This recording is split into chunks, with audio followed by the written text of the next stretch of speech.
If you're considering buying the DJI Ronin SC as your first gimbal, well, in this video, I'm going to tell you my honest opinion about this device.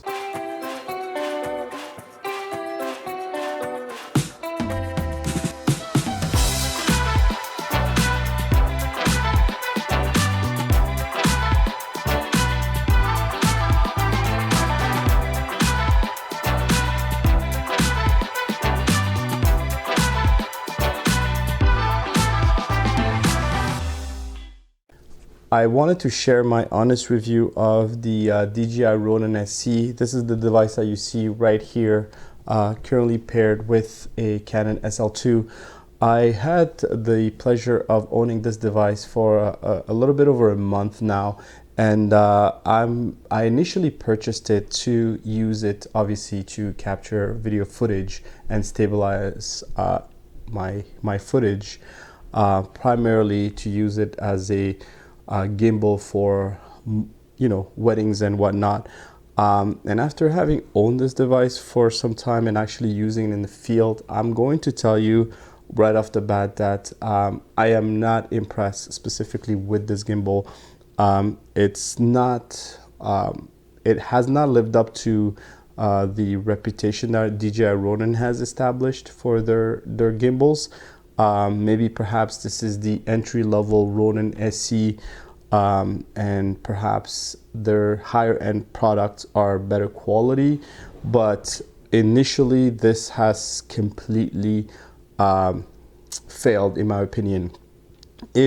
I recently used it at a wedding, and it was paired with the actual camera that I'm filming with right now, which is the Fujifilm X-T3. It is a mirrorless camera that's considered compact and lightweight. So it is essentially one of the lightest cameras that you could potentially use.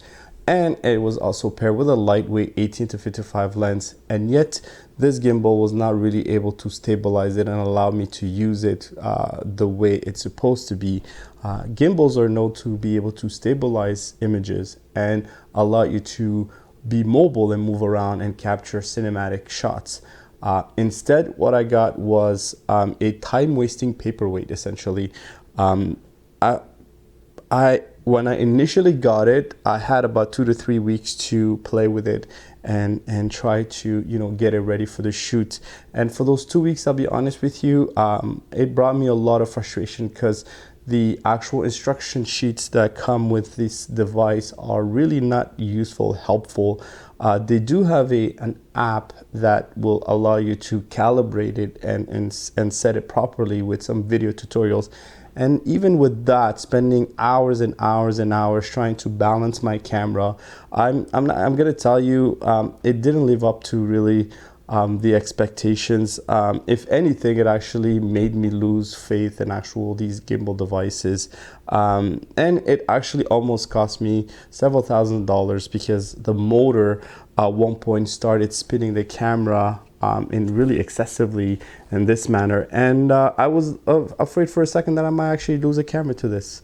This is not an inexpensive device. It is the entry-level DJI Ronin Gimbal SC.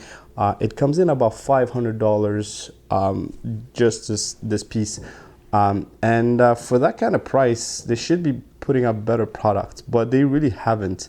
Mind you, I have not yet given up on these devices yet, and I might eventually go back and purchase another one. But this one for sure is going back to the store, and I'm going to stick with what I know best, which are tripods, monopods, and other devices like sliders to get my footage. But for now, this SC is really not up to par with its other higher end brothers, if you will, or devices. Nonetheless, it was an attempt. It definitely was my first gimbal, and I was excited about it, and I thought, you know, it would be the one device that I will need, and I can do away with all of the other tripods and monopods that I have to haul back and forth. Unfortunately, it is not what I expected it. It's quite heavy, actually. It's very difficult to handhold and try to, you know, capture images. They do make these cool devices that you could buy, which are with their vest that you could hook this on and further stabilize the device itself. But at this point, I'm just gonna maybe take a break from gimbals and use the tools that I know best. Should you buy the Ronin SC? In my opinion, I would suggest that you perhaps look at the higher end gimbals and skip this one because it didn't live up to my standards. So as you can see right now, I spent a few minutes trying to install this Canon SL2, which is a very lightweight compact DSLR, and as you can see, it's essentially crooked. And this is what I was dealing with all day at the wedding that I recently videotaped. And it really kind of frustrated me, brought me a lot of stress during the day because I was missing most of the getting ready session, trying to mess with the actual adjustment knobs, and yet I couldn't get it to work. And my clients could see me actually playing with this, trying to fix it rather than actually doing my job, and that's not a good look. Obviously, I was very well prepared.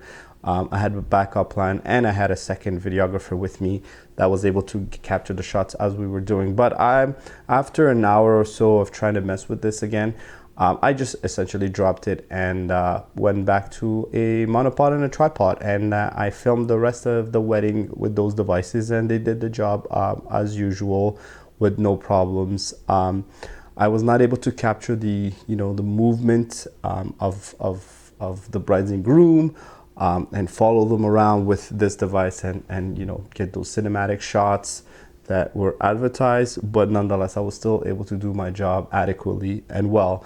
But gimbals are really specialized tools, and I think if you were going to invest in a device such as this, I think you would be better off going and buying the higher end products. I think you'll be happier, but they're not to be they're just meant to be like one tool in your toolbox, and it's not going to solve all of your cinematography problems. So I'd suggest if you're going to buy one, go ahead and do so, but make sure that you have other items that can help you accomplish the goal.